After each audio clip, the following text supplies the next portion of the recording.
Hey y'all, and welcome back to Joey's Booked. Today we are going to be talking about our quarter two new releases. This is going to be all of the books that I am either excited about or anticipating or at least interested in that are going to release between the months of April, May, and June. Radar. Gideon. Oh no. That's what I was trying to say. Rocky Horror. No, wrong musical, I'm sorry. If you don't type this in right, all you're gonna get is a bunch of romantasy, by the way. Don't fight your sister, I don't have time for that. Anyways. No. Awkward. I don't like that. What exactly is happening here? Well, what is quarter two? Also on... I'm gonna restart that. So depending on how long it takes me to get this video up, some of these may have already been released, but I'll let you know the release date either way. Let's go ahead and get into the books.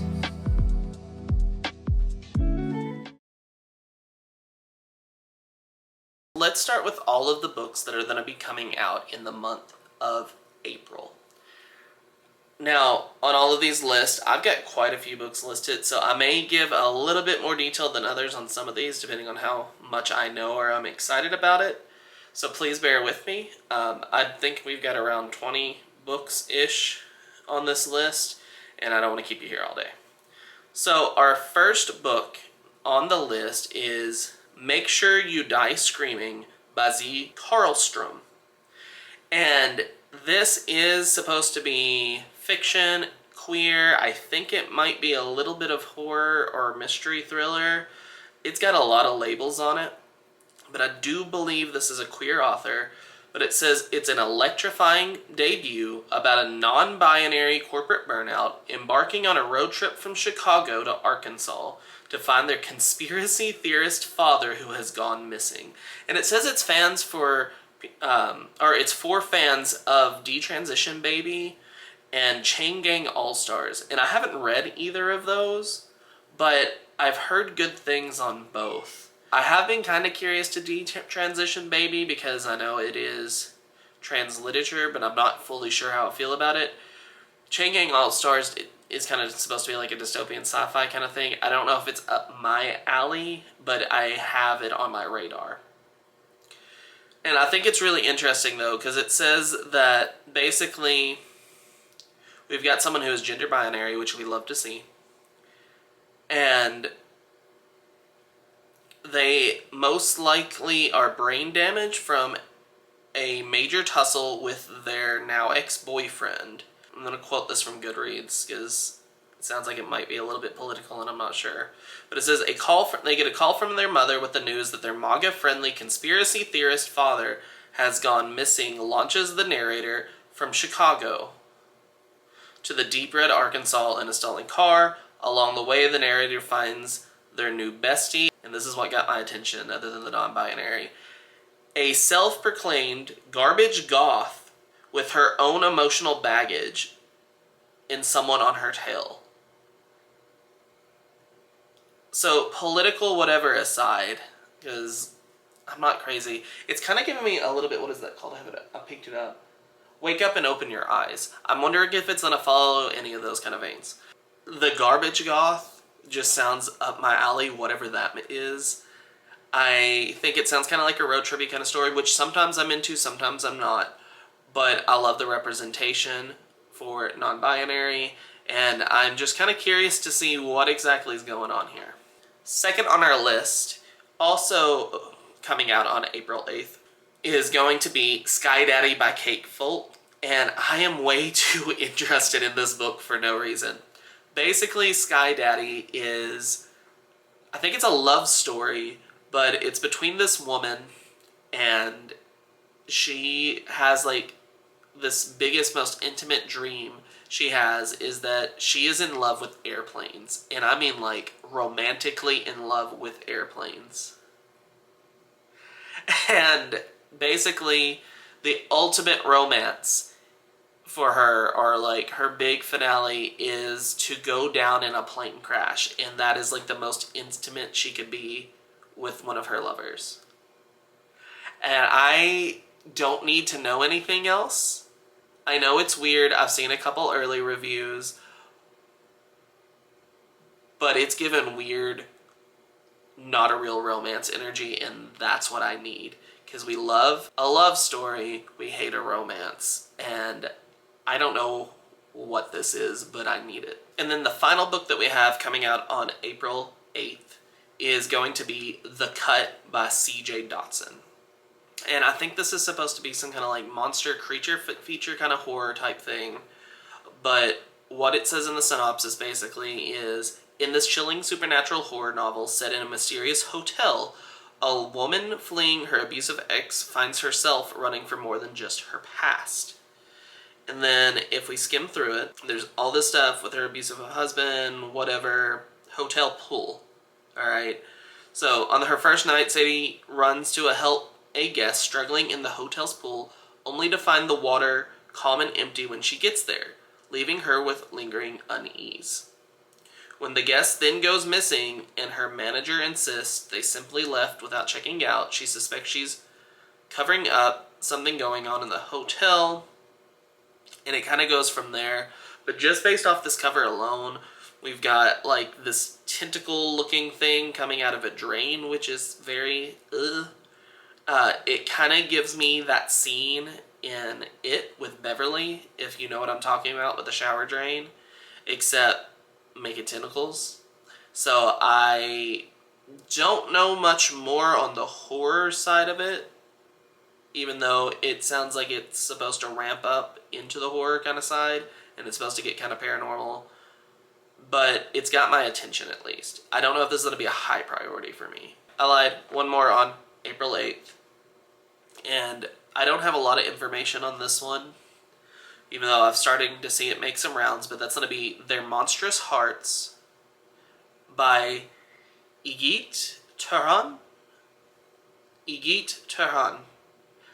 I'm not 100% sure on exactly how to pronounce that, because there is an accent in the first name that I'm not sure what you're supposed to do with. But it says it's a haunting novel about the boundaries people will cross to keep their dreams alive. And it is supposed to be a gothic horror with some mystery thriller elements in it. But we are following Ricardo, and this person shows up on like his apartment doorstep and is like, hey, your grandmother died, and you're gonna inherit like her whole big villa in Milan, and you're gonna get her famous like butterfly collection, which whatever. But then like some creepy type stuff starts happening, something with the butterflies, and starting to try to figure out like how his grandmother died, and there's weird stuff happening in this greenhouse and stuff like this. And then he also finds her diary. So I don't know really what's going on. It looks like it's horror, it's gothic, it might be the mystery kind of thing with the whole what killed the grandmother. Is there something supernatural? I don't really know. That's really all it even says in the synopsis. So I am curious to this one, but I kind of might want to hear more about reviews or something and get some more information. So April 15th is probably another of my most anticipated releases of the year. I've already got it pre-ordered and it should be here soon. And that's going to be Vanishing World by Sayaka Murata. And I am straight up going to refuse to read what this is about. Note to Tabitha, if you feel like putting up a synopsis for the people here, that's fine. Okay, so I'm editing while at work and just saw where Joey is not going to explain this book to you. So I thought I would. I'm on my lunch break. So I've got like 45 minutes. This is a science fiction book and it's dystopian and it is translated. We are following Amane in the 21st century in Japan, but in a world where in the 20th century procreation was transformed from what we know today to only IVF and other methods like that. So Amane realizes that her parents copulated in order to bring her into the world rather than what is normal there. Her and her husband go to this place called Experiment City. And an Experiment City is where they run all these experiments before the rest of the world gets them. So in Experiment City, men are becoming pregnant with like a balloon outside womb, and all the children there are nameless, but all the women are considered mothers to all of the children. The children there are called Kodomo-chan, which means child. Kodomo means child. Chan means, I don't know, maybe it's, I could have looked it up, but I don't have time. I don't even have internet right now. And the question is this the new world that will purify Amane of her strangeness once and for all? So this comes out April 15th, and Joey is so excited to read this. I'll probably read it after him just so we like Sayaka Murata a lot together. That's all I got. I'm going to eat my apples now before I have to go back to teaching. I don't want to know anything. I want to go in blind, because the last time I didn't go in almost completely blind to a Sayaka Murata, it ruined the ending for me, and even though it was still a 5 stars, I waited the whole book for the thing that was supposed to happen, and we're not doing that again, because I need 0 spoilers when this comes out, because this is the first release since I've been on BookTube, and I am excited. But if you don't know Sayaka Murata, she is Japanese author, so it will be translated. And she is the author of Earthlings, Convenience Store Woman, and the short story collection Life Ceremony. I read Life Ceremony last year on this channel for a video, and it was pretty good. Convenience Store Woman, I really like the messaging in, and the more I think on it, as simple of a story as it is, I think I liked it more than the 3-star I gave it at the time, because I hadn't been reading books long enough at that point. And then Earthlings is like my all-time favorite book at this point. Is it actually the greatest book? Probably not. Is it just a book that I will forever be obsessed with? Yes. So I'm going to pick up everything Sayaka writes. Vanishing World, April 15th.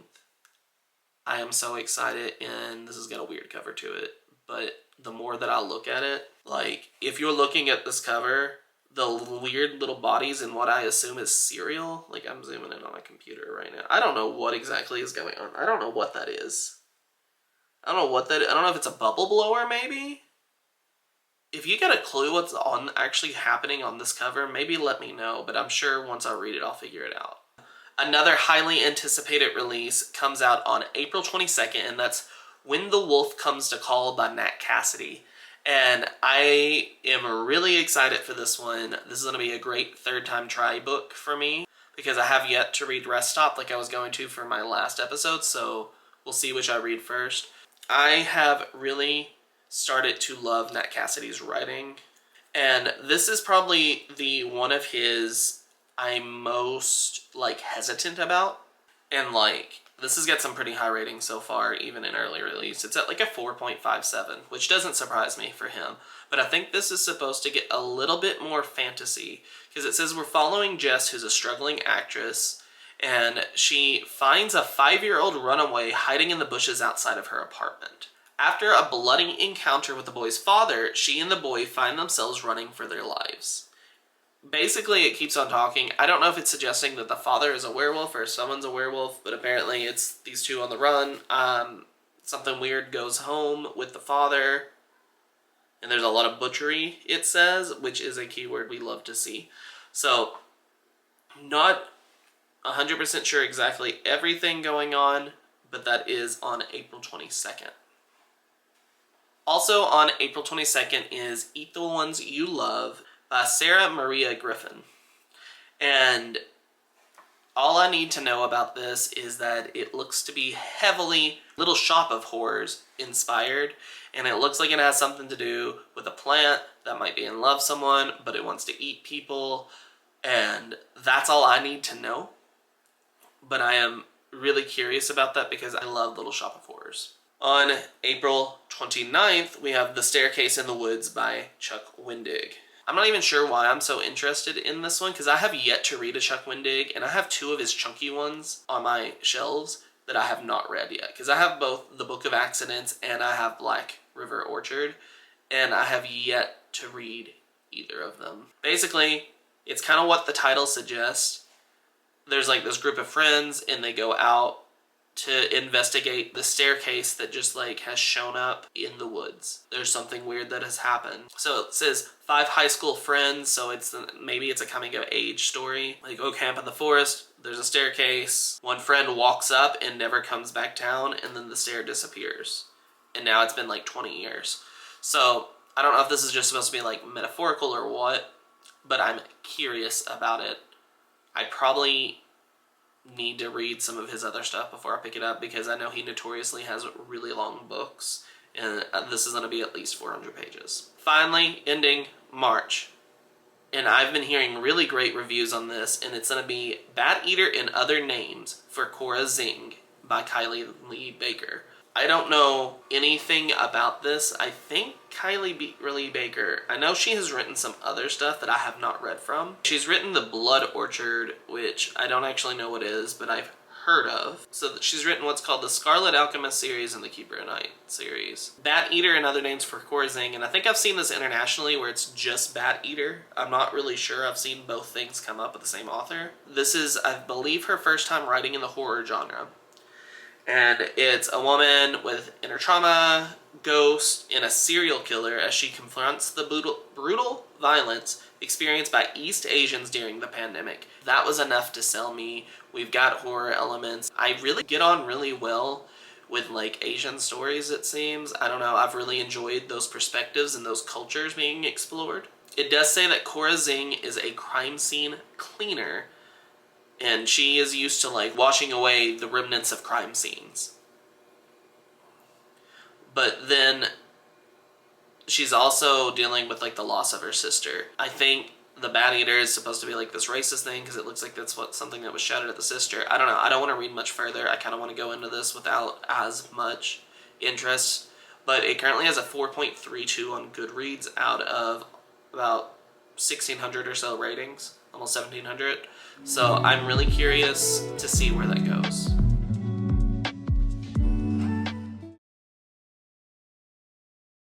So this is going to be everything coming out in May.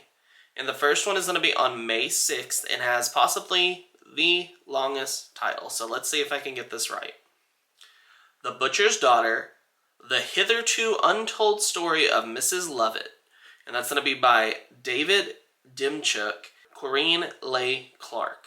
All I need to know is this is a telling of the story of Mrs. Lovett from Sweeney Todd, which is probably my favorite musical of all time. I love the regular musical. I love the version that Tim Burton did with Johnny Depp.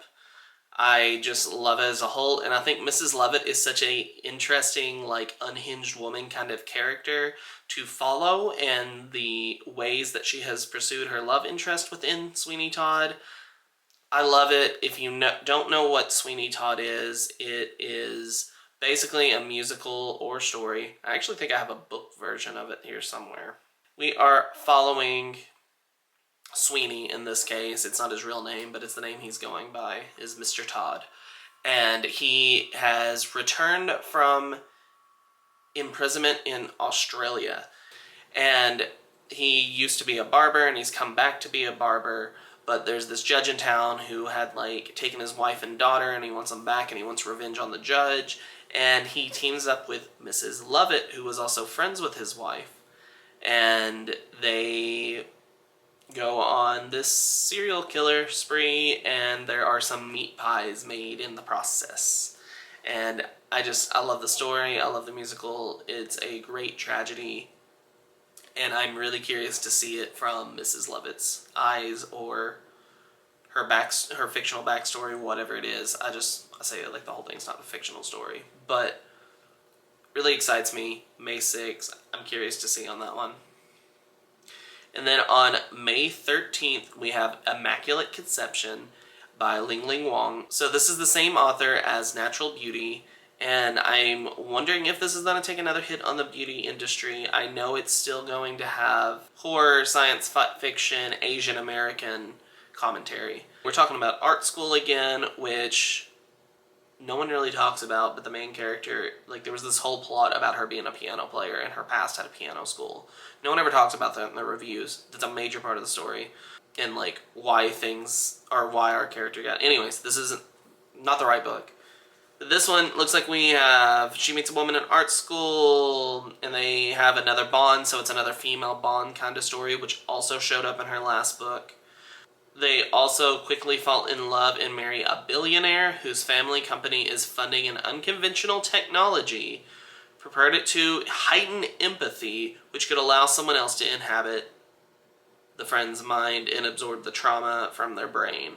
So it looks like it's another female friendship. There's trauma-based stuff. I'm sure there's going to be stuff on Asian American identity. But we're going a little bit more sci-fi than I think we did with the beauty standards, because it's looking more into the AI side. And I think that could be either really good or go off the rails a little bit. But knowing what I've read from her before, and I don't remember, I don't remember what I gave Natural Beauty, but it was either a 4.5 or a 5-star. So I can only imagine how this could hit. So we're definitely going to be checking it out. Also on May 13th, we have Make Me Famous by Maud Ventura, which will be another translated work. I believe Maud Ventura is French. Maud Ventura is the author of My Husband, which I did read last year, and I only gave it like 3 stars, but I really enjoyed my time with it in the moment. So Make Me Famous, I think, is supposed to be more in the spotlight kind of scene. It relates it to Daisy Joan and the Six, which is really interesting to me just based off of My Husband was really an obsession story. It's got that. There looks like there's a female friendship in here again. Our character Cleo is French-American, but she wants to become a famous singer. So it's going into like that superstardom, the LA, all of that, which I don't know how I feel about topic-wise, but I really like Ventura's writing, and I know that she can be kind of complex. So I don't know if this is going to be as weird and wacky as My Husband in like the way, but I'm willing to give it a shot for the writing. May 20th, we have a book called Aftertaste by Daria Lavelle, and this just recently popped up on my radar, but it says that it's a fantasy fiction, they're in magical realism, possible romance, but it says it combines the magic under the Whispering Door with the high-stakes culinary world of Sweet Bitter, which I don't know what is. It says it's a love story, which we love it, a love story, a dark comedy, and a synesthetic adventure through food and through grief. So I love food. I always joke all the time that if I wasn't a music teacher, my backup would have been culinary. It's also a love story. It's going to be darker, and it looks like she's grieving her father in this, which always works for me. I don't know, something about parent grief works for me really well. Child grief, that or relationship stuff. I don't know. Those are usually the things that really stand out to me. I don't really know what to expect from this. There's something about it. I think this cover is absolutely beautiful. Scared I'm going to go into this thinking it's going to get dark outside of the grief way in a way that it's not going to, but I'm still curious just for my love of grief literature, even though it might be a little different. May 27th, the new Stephen King comes out. All you need to know about this is it's called Never Flinch. It is going to be another Holly Gibney book, which, even though I'm reading everything in publication order, so it's going to be probably a while before I get to it, I have read every book Holly Gibney's in other than the book itself, Holly. That one just came out too close to the pandemic, and there was supposed to be pandemic stuff in it. And then I started on all this publication stuff. I have read the Mr. Mercedes trilogy. I've read The Outsider. I've read If It Bleeds. I personally am on the side of fans who love Holly. I think she's a very interesting, quirky character, but I know a lot of people are also getting tired of her. It's been a couple years break for me, so I'm kind of curious to check it out. Don't know what else is going to be in it. I'm going to try not to look at really any spoilers, reviews, or anything, as I normally do with my Stephen King books. So also on May 27th, we have Everybody Wants to Rule the World Except Me by Django Wexler. And this is the sequel to How to Become the Dark Lord and Die Trying, which was one of my favorite books of last year. I think that book was just absolutely hilarious. I know a lot of people complain that it's very like man-coded language. I just thought it was silly and a funny time. Like, I don't think it was supposed to be taken seriously by any means. And honestly, for it being like a fantasy thing, it didn't bug me. I don't think you're supposed to take the book seriously, and I think when you take it that seriously, whatever. But I believe that this is only supposed to be a duology unless something has changed and I've missed it.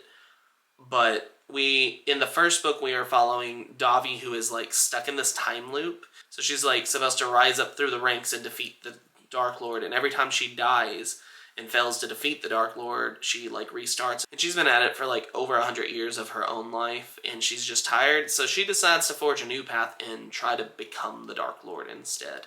So this is going to be the continuation of that story. There was some there was a cliffhanger that was obviously going to happen at the end of the last one, but then there was some other weird stuff, and I'm not a big rereader, but I might consider rereading the first one before this comes out, because one, I just really loved it, and I want to get back in that world, but I'm also really curious.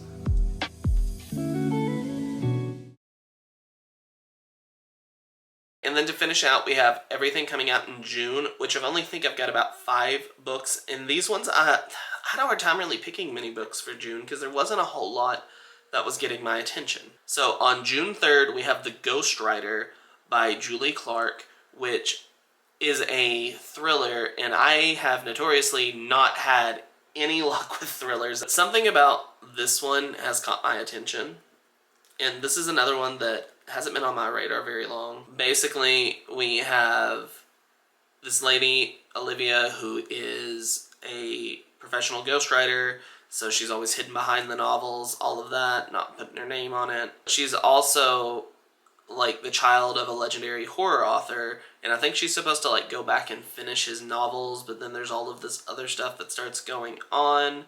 Maybe he doesn't die, but she is like hired on to like ghostwrite her father's next book. It looks like the father, though, is also the prime suspect in killing all of his siblings, and around this time that she's wanting to ghostwrite, he's finally wanting to talk. Something about this just, it reaches out to me. It's going to either be really good or really bad, and I'm not sure which yet. And then on June 10th, we have a new S.A. Cosby, which is King of Ashes. I have previously read Razorblade Tears, which I liked a good bit. I think I only gave it like 3.5 stars, but I did really like it. And then on my 25 for 2025, I still need to read All the Sinners Bleed. King of Ash, it's going to be probably another racial-inspired thriller. It does say that it's been inspired by The Godfather, which is kind of curious. It's probably going to be typical S.A. Cosby fashion from what I've heard, where it's a lot about racial tension, and it's going to be very action-paced, and there's going to be a lot of that kind of stuff in it. So I'm kind of curious to check that one out. I don't know how I feel about anything described as Godfather-inspired, because I'm not really into all the mobby kind of stuff, but I have liked his writing before. If All the Sinners Bleed goes well, we might be checking it out too. Alright, and then we have on June 10th, This Is Not a Ghost Story by Anne-Marie, who is, I think she's like a singer-songwriter, I believe. But it does say that it is a satirical adult debut, tells the story of a black man who walks into the light to find himself in Los Angeles. And then he instantly becomes a celebrity because he's like the first ghost to ever be visible. And I'm pretty sure there's going to be some kind of parallel about this man being a ghost and this man being black, and it's going to talk on that subject and about being seen and cultural identity and all of that. But I'm kind of curious to see how this topic kind of relates those two things. So really, that's all I've got to say on that one. And then on June 17th, we have a book called The Farmhouse by Chelsea Condrat. I don't know how I feel about this one, but it basically says that every woman who has like lived on this farm has died, and this woman named Emily has just moved in. So there's all of this stuff going on where she's moved in, and it's got a dark history to this farmhouse. But what got my attention on this, because this is a horror, says, with each passing day, Emily's sanctuary slips further away. The barn seems to move throughout her property as though chasing her. Her mother's favorite music drifts across the cornfield. She swears she saw blood in one of the farmhand's trucks. And the screams that wake her are not fox howls, no matter how many times her husband says otherwise. If she wants to claim the place as her own, she'll have to find out the truth before whatever watches from the cornfield takes her to. So, I don't know. I think this has some potential, but I think it depends on what takes. like what path it takes. If it sticks to the horror side of this could be really, really creepy, especially with like the moving and like haunting kind of ideas. If it takes this like more comedic kind of route, for some reason this gives me almost September House vibes, and I'm not sure why, because it sounds nothing like it. Don't ask me why, but I did not like the tone of that story, and I don't think it's going to be the same thing. It gives me like a mix of September House and Old Country, which I haven't even read that one yet. It's got it, but I don't know. It's dark. Hopefully it stays like the creepy route, and it could be... Oh, 1922 by Stephen King. That's another thing. Like the synopsis kind of makes me think of. So hopefully it stays on the 1922 Old Country kind of side, but we'll see. And then our last book is going to be Room by the Sea by Andre Aceman, which comes out on June 24th. And I'm assuming this is a physical release because I think you can already get it on Audible as an Audible exclusive. I have read from Andre Aceman in the past because he is the author of Call Me By Your Name, which is probably one of the only romances I've ever enjoyed. Like, that's just a regular romance. And he just has this very lyrical writing that I like in it. So Call Me By Your Name is a male-male romance, but I believe this is just like a standard, straight, whatever romance, which is kind of terrifying. And I wasn't a fan of the ones that he wrote in Find Me, which was the sequel to Call Me By Your Name, but followed multiple characters. But I am willing to give this author a third try, technically. And it's just been a long time since he's even really released anything, it feels like. So I'm curious to see and give his writing another chance. And it may just be one of those things where he just kind of had a one-off for me. I don't know when I'm going to get to that one, but I do plan on checking it out at some point. So, I was not quick like I said I was going to be. I've gone through like multiple camera batteries, it feels like, at this point. But that is everything I am looking forward to reading that is going to be a new release in April, May, and June. So, if you enjoyed this video, please make sure to like and subscribe down below. Let me know in the comments if there's any upcoming releases I didn't mention that you're excited about, especially maybe in June, because that is not looking like a good publishing month for me overall, because I don't even know how I feel about most of the ones on this list. But yeah, let me know down below, or let me know if you plan on picking any of these up and what your thoughts are. Thank you for sticking it out if you've watched this far. I know it's probably a long one, and thank you, Tabitha, for dealing with how long this video probably ended up, because I don't want to know how much long the raw footage is, and I'm sorry. I hope to see you here soon, and hopefully another vlog should be coming up next, because I believe my wrap-up's out already. So, until next time, I will see you. Alright, bye.